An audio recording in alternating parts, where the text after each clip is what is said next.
Estamos de vuelta con más de Panorama 5D. Ya tengo mi primer entrevistado, ya lo anunciaba luego al inicio del programa. Le doy la bienvenida al historiador Fabián Chamorro. ¿Cómo estás, Fabián? Gracias por darnos la nota. Hola Florencia, ¿cómo les va? Saludos a tu audiencia. Estamos muy bien. Bueno, Fabián, te cuento cómo fue.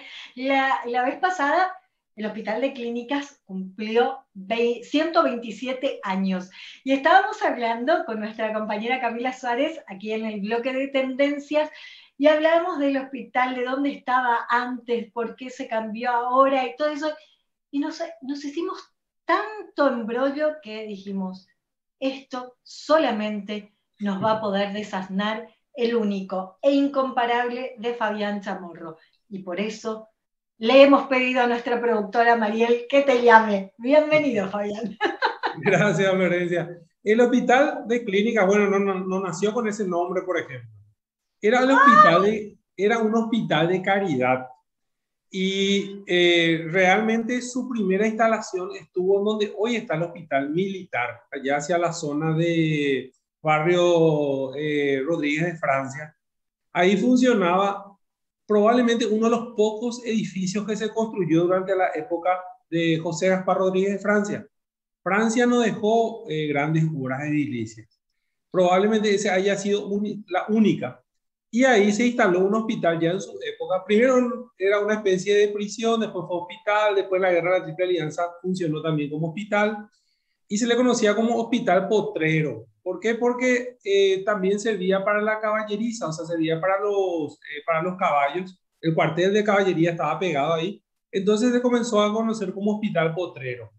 En el año 1877, 7 años después de la guerra, en octubre, se instala ahí el Hospital de Caridad. Unos años después, allá por el año 1880, llegan las hermanas de la Caridad de Buenos Aires, San Vicente de Paul, y ellas comienzan a hacer los trámites para que el hospital tenga su predio propio.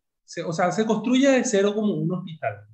Tardaron varios años. Un expresidente de la República llamado Higinio Uriarte, que era dueño de extensas propiedades en Asunción, donó ese lugar. Se llamaba Campos Elíseos el lugar por el tipo de árbol que había en la zona. Dona ese lugar, se hace una recaudación a través de Damas de la Caridad y el Estado paraguayo también pone dinero y recién se puede inaugurar, ¿entendés? En el año 1894, o sea, 14 años después de que se comienza la idea de tener un predio propio. ¿Y cómo se comienza a llamar? Se comienza a llamar Hospital San Vicente de Paul porque eran las hermanas las que habían conseguido los recursos para su inauguración. Eh, lo que es llamativo de todo esto es que en principio no tenía el objetivo de ser un hospital nacional y terminó siendo un hospital nacional. ¿Por qué? Porque comenzó a venir gente de escasos recursos. Su primer director fue un héroe de la Guerra de la Triple Alianza, un médico de la Guerra de la Triple Alianza que se llamaba Juan Pastor Candia, quien era un médico que vivía en el barrio y que dijo, yo no voy a cobrar nada, yo voy a agarrar la dirección, pero no voy a cobrar nada.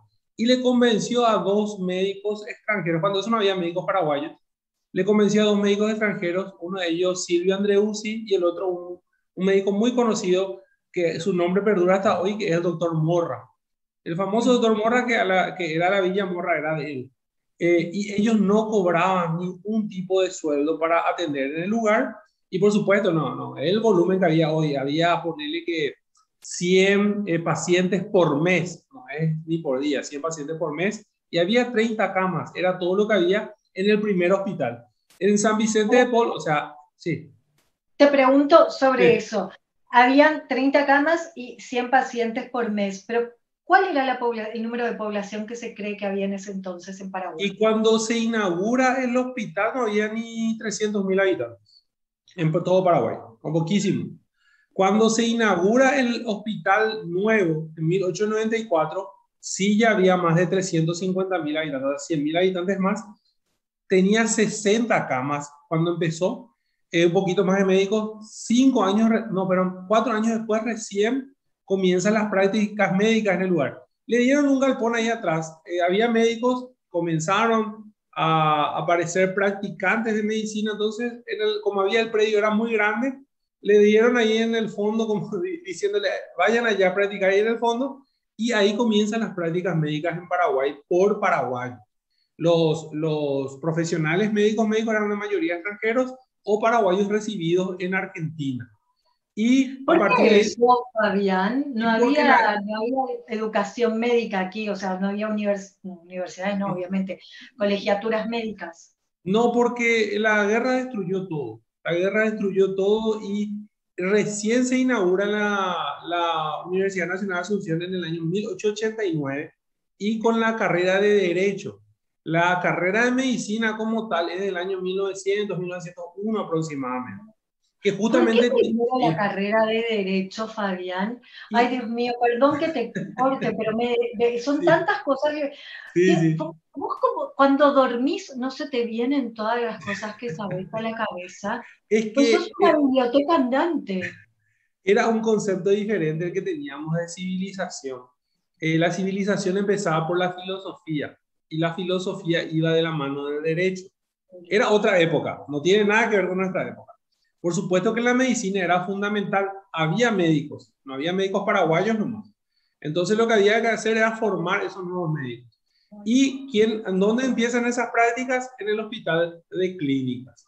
En el año 1902, ese hospital, San Vicente de Paul, entra en el presupuesto nacional.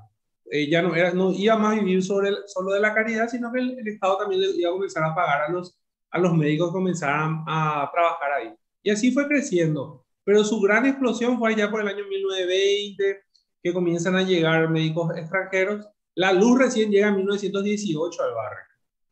Y eso quiere decir que desde el año 1918 recién había luz en el hospital. Anteriormente era vela, era el tipo el mechero que conocemos, no había luz. Y ¿sabes dónde te operaban? Te operaban en tu cama. O sea, vos te ibas, estabas en tu cama, en la cama del hospital, ahí mismo te operaban. Creo que la primera sala de operación como tal es del año 1902, por ahí. Claro, y por eso tantas muertes Claro, las antes. infecciones. Claro, las infecciones te operaban en un lugar que, bueno, hasta ahora en algunos lugares te operan de esa forma. Sí. Sí, de emergencia hasta se entendería, pero acá se hacían las operaciones programadas en tu cama. O sea, no había otra opción, no había luz. Fabián, ¿con qué? Porque la morfina y todo lo que conocemos, no sé si había en esa época. Sí, ¿Con qué? lo que ¿Por había qué era te el cloroformo que se usaba mucho. ah, ¿Y cuál es el problema del cloroformo? Que tiene también medidas exactas y a veces se les pasaba y se moría el paciente con el cloroformo. No, la medicina, por supuesto, fue mejorando con el tiempo, pero en Paraguay siempre fue todo muy precario. De hecho, por eso las epidemias y las pandemias nos pegaron muy fuerte, porque toda la tecnología y todo el conocimiento estaba fuera del país. Entonces, era muy difícil que lleguen los avances médicos rápido en Paraguay. Y por eso es que tuvieron que venir extranjeros allá por la década de 1920 para cambiar definitivamente lo que era el hospital de clínica en cuanto a su organización, en cuanto a su aseo, su forma de trabajar, y ellos le dieron una dirección más científica al hospital. Imagínate, prácticamente 30 años después de su fundación. ¡Qué bárbaro! ¡Qué tremendo! Y vos sabés que pienso en lo que vivieron los pacientes del hospital de clínicas en ese entonces. Y de ahí, claro, con todo lo que nos estás contando, de vayan atrás a practicar, vendría a ser, a enseñar, ahí Sí, empieza el hospital de práctica. sí, ahí empieza la práctica médica en Paraguay increíblemente. Y después se convierte en un lugar emblemático porque es el lugar de los pobres. Varios presidentes de la República en su momento le dieron mucha atención y otros no tanto. ¿Quiénes Y, fueron ya, los que realmente le dieron atención? y todos los Tenemos primeros que gobiernos, reivindicar, porque siempre decimos, nunca se hizo nada, la salud está mal desde siempre. Como decíamos, yo le decía, el hospital de clínicas hace 127 años sigue igual. ¿verdad? Se cambió de lugar, pero sigue igual, Sí. es una Los, calamidad. los presidentes que le dieron mucho interés fueron Emilio Aceval, que fue justamente el presidente que vino, su gobierno vino después de la inauguración del hospital. Juan Bautista de Urquiza, dos colorados. Después de los liberales tenemos que nombrar a Eduardo Scher, a Manuel Gondra y por supuesto Eligio Ayala, que ellos sí le prestaron mucha atención al hospital. O sea, fueron diferentes periodos históricos con todas sus revoluciones de por medio, y el paño de lágrimas siempre fue el Hospital de Clínicas, porque cuando fue la revolución de 1922, que fue la revolución más sangrienta que hubo en Paraguay, las prácticas, o sea, los chicos que venían del campo de batalla terminaban ahí, y ahí eran atendidos y ahí eran cuidados. O sea, tuvo una función preponderante, y después ni qué decir la guerra del Chaco, donde se convirtió en un hospital de sangre, junto con varias instituciones más en toda Asunción, pero cumplió siempre su labor a pesar de las precariedades, porque realmente pasó por muchas precariedades. Después se comenzó a agrandar más en el barrio con otras instalaciones ya en la época de Higinio Morínigo primero y después Alfredo Stroessner. Y increíblemente al final del periodo de Alfredo Stroessner, cuando la dictadura ya se iba atenuando más, cuando ya había más vigilancia, sobre todo de parte de gobiernos internacionales como Argentina y Estados Unidos, fue un bastión de la resistencia contra Alfredo Stroessner. Hubo muchas garroteadas, hubo mucha represión hacia los médicos, médicos que hoy están, por ejemplo, en el Congreso Nacional, que lucharon ahí. Está Querey, está Filisola, está la doctora Masi, Masi creo que es el apellido de Cire, de Decía, sí, la así. senadora de Cire. Entonces hay unos cuantos que eran médicos jóvenes en aquella época que ya comenzaron sus luchas políticas desde ahí. Mirá, yo no lo sabía, Fabián, ¿eh? No sabía que decir Masi, bueno, Filisola también, Querey, tampoco Jorge sabía Querey que también. Jorge Querey, sí. Bueno, Jorge sí es más grande que ellos, me Sí, es más parece, grande que ¿no? ellos, pero igual el periodo de lucha le corresponde a todos. Ellos marchaban hasta la catedral, eran garroteados ahí en clínicas. No, ¿sabes por qué te lo digo? Porque por ahí uno puede gustar o no gustar la Sí, línea política de cada uno, ¿verdad? Porque hay cosas que uno piensa y no va a compartir, pero hay respetos. Y no sabía, por ejemplo, decir Masi, que yo no comparto con ella casi nada, pero no sabía que era uno de los médicos sí. que estuvo batallando, una de las, o sea, una de las mujeres que hoy, siendo senadora, puede decir, yo batallé contra La el dictadura. final de Sí. Stroessner. Yo no lo Sí, sabía y eso y, la verdad que me hace como admirarla en ese sentido.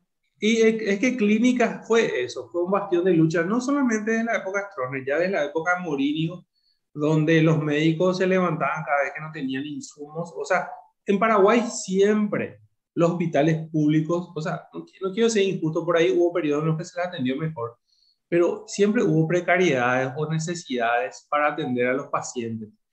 Y eso también cambió mucho. No voy a hablar mal de los médicos, menos ahora que estuvieron luchando tanto con el tema de la pandemia, pero los médicos de hace 100 años atrás no cobraban, por ejemplo, un sueldo. No digo que no tengan que cobrar, era un contexto totalmente diferente también, pero tenían esa visión Yo creo más más humanitaria. altruista.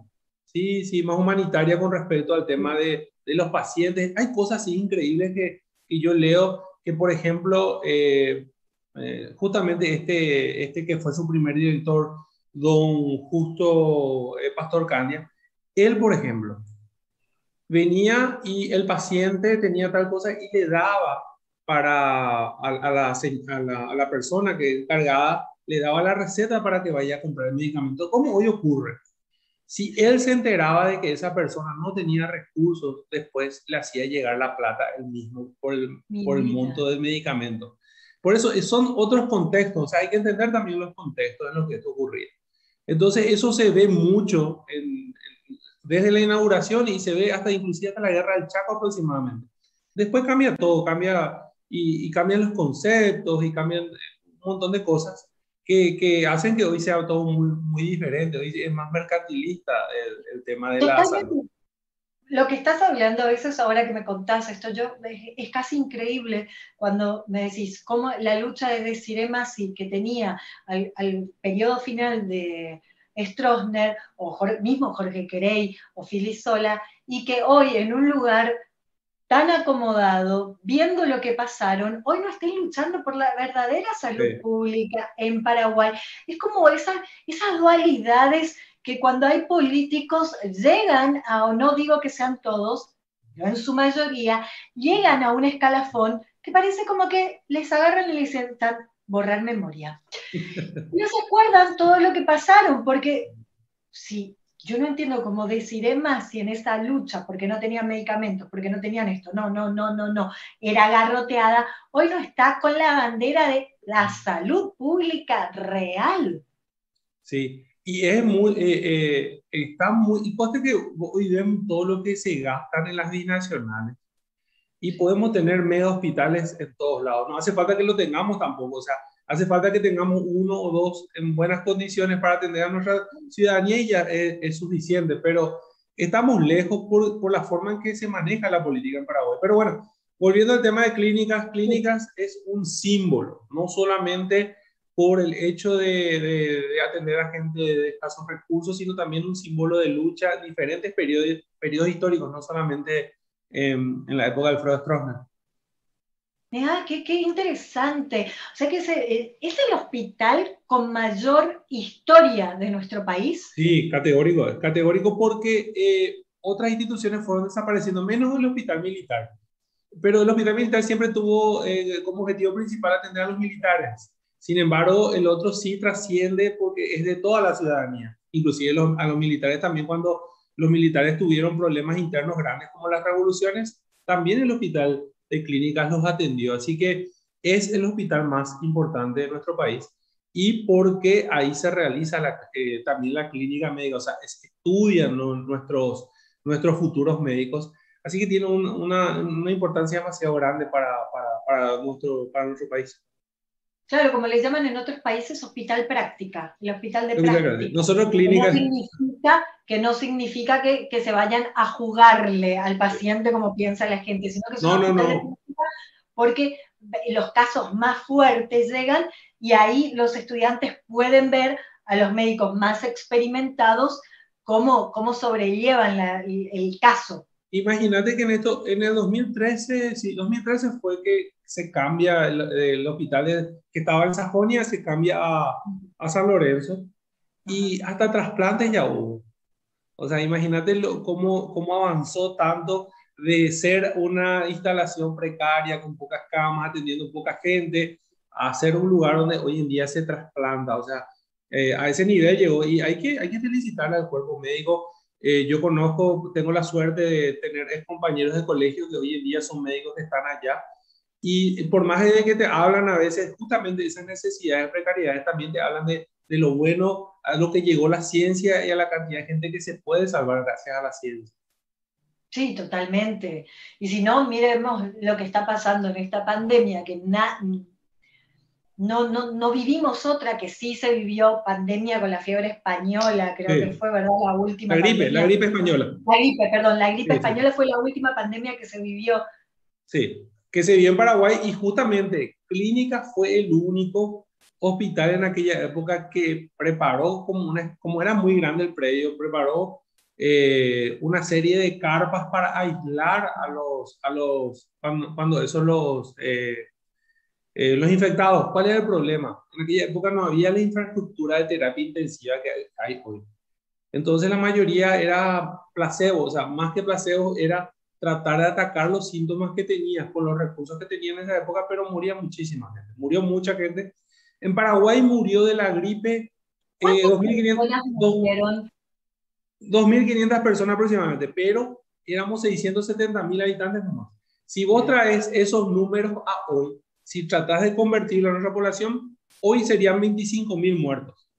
O sea, estaríamos 11.000 menos de lo que ya tenemos. Pero con la diferencia que en aquella época de esos 2.500 muertos, solamente 500 llegaron a hospitales. El resto murió por su casa sin tener atención médica. Y eso es lo que te iba a decir, Fabián. Se cree también que hay muchas personas que no recibieron atención médica en esta pandemia Sí. y que murieron en sus casas y que obviamente no se sabe de qué murieron. Sí. Que eso también Yo estoy seguro que es así, pero el número nunca va a ser tan grande. O no. sea, esos Pero 2000 ese 2000 es prácticamente el 70%, más del 70% de la gente que se llevó a atender en su momento. Pero ¿sabes qué, Fabián? Que estábamos hablando de los avances de la ciencia. Mirá si no teníamos vacunas. Ah, Sí, no. pensá que esta pandemia no llegaran las vacunas, que como todo el mundo dice, no, es una vacuna muy nueva, es No, experimental, no, para las vacunas son 6, 10, no. 20 años. Y Vos, así, no, ¿cuántos hubieran muerto? vos sabés que Florencia, ¿qué nos salvó o sea, qué le salvó a la humanidad de la gripe española? ¿Qué? El rebaño. ¿Por qué? Porque el que generaba anticuerpos ya no se enfermaba. No ocurrió eso con el coronavirus. El que se enfermó generó anticuerpos, pero se podía enfermar otra vez y enfermar de la forma grave. Entonces Sí, era necesaria la vacuna, o sea, es necesaria la vacuna. Eso claro. fue lo que les salvó a ellos, fue la inmunidad de rebaño, y a nosotros solamente nos va a salvar la vacuna. La vacuna, claro, porque no hay inmunidad de rebaño real, No. porque están mutando Sí, está mutando. constantemente. En vez de que el cuerpo genere anticuerpos para no enfermarse más mal, se va mutando dentro del cuerpo. Es algo horrible, sinceramente algo horrible. Es algo nunca. A vos como historiador, ¿se sabe de otra enfermedad que haya sido así? Sí, la H1N1 tenía cierta virulencia y también podía generar casos graves, pero no como esta. Esta es la que le hace muy parecida a la gripe española, es la facilidad para contagiar. Se contagiaba muy rápido la gente. Eso también hizo que la enfermedad se acabe más rápido. Hoy en día, sin embargo, a mayor cantidad de infectados, mayor cantidad de camas, mayor cantidad de terapia intensiva. Esa es la diferencia del sí, que tiene una posibilidad menor de ir contagiándose. Por eso es que no llegó al nivel. La gripe aviar también es muy, muy resistente, pero no tiene este nivel de contagio. El nivel de contagio es el que hace que sea uno más mortífero que otro, porque nos mete en terapia intensiva, o sea, le mete a la gente en terapia intensiva y va matando más gente. Claro, totalmente. Por eso siempre cuando decimos las vacunas salvan vidas y acá lo estamos viendo. Porque si no, ese número que vos decías, bueno, serían unos 25.000 paraguayos, que ahora llegamos a más de 14.000. Pero si no tendríamos las vacunas, No, posiblemente eso llegáramos a ese número. iba a aumentar. O Si yo, más. esta enfermedad hace 100 años, en la gripe española le mató a más de 100 millones de personas en el mundo. Por Dios. Esto, hoy, en esa época, yo no sé si la humanidad iba a seguir, es decir, probablemente sí, pero iba a haber una mortandad que iba a Mayor. triplicar o cuadruplicar ese número, tranquilamente. Totalmente. Mira, qué bueno saber que con historia podemos ver que la ciencia ayuda. Sí, la ciencia ayuda, categórico. Simple, así con la historia te muestra. Vos sabés que la primera vacuna que llega a Paraguay llega en el año 1804. ¿Qué vacuna? Contra la viruela. La vacuna que fue descubierta gracias a la ubre de las vacas. Y llega en 1804 con un manual increíble, ya con cómo la forma en que tenían que aplicar. Y es increíble. Y la gente, por supuesto, antivacunas siempre hubo, pero anteriormente era por falta de información, por miedo. Hoy en día hay información suficiente. Hoy en día sí ya pasa por otra cuestión el tema de los antis. Pero en No, aquella época era una sociedad muy ignorante en general porque no había información. Pero hoy en día la ya no hay excusa. sobreinformación también es mala de esta época. Porque como hay tanta información, tenés de todo para ver. Tienes de También todo. en esta época, como decís, es ignorancia porque no había conocimiento. Así que contra ellos no podemos ir porque realmente se hizo lo que pudo en ese En momento. ese contexto. No, hoy en día no hay excusa. Hoy en día tenemos que ir a la vacuna. No nos queda otra. Y así que la viruela fue la primera enfermedad que empezó a erradicarse gracias a una vacuna que fue la Gracias a una primera que vacuna. llegó a Paraguay. Y llegó acá a Paraguay, la verdad que llegó a toda América, vino desde España a toda Latinoamérica entre el año 1804 y 1805. Y después hubo vacunaciones masivas en la época de don Carlos Antonio López. El número era masivo. 30 personas por semana. Era, por eso era otra época. 30 personas por semana. Esa era la masividad de la vacuna. ¿Pero qué inoculaban? ¿Cuánto? 5 personas por día, más o Y menos. no, vos sabés que no tenías que llevar el juez de paz. Por ejemplo, vos vivías en Capiatá. El juez de paz de Capiatá venía y juntaba 30 personas, llegaban hasta Asunción, a los 30 les vacunaban. Una semana después vos tenías que presentarte otra vez para ver si tenías un síntoma o algo. Viste que la vacuna puede inyectarte el propio bicho a veces. Entonces vienen para que te controlen. Era increíble. Entonces, pero era en un día las 30 vacunas, esperar una semana, venía otro grupo y así era, pero la población daba para eso, o sea, no había Claro. problema. Éramos, en la época de Don Carlos, en esa época éramos 350.000 habitantes aproximadamente, no había problema con que sean 30 por semana.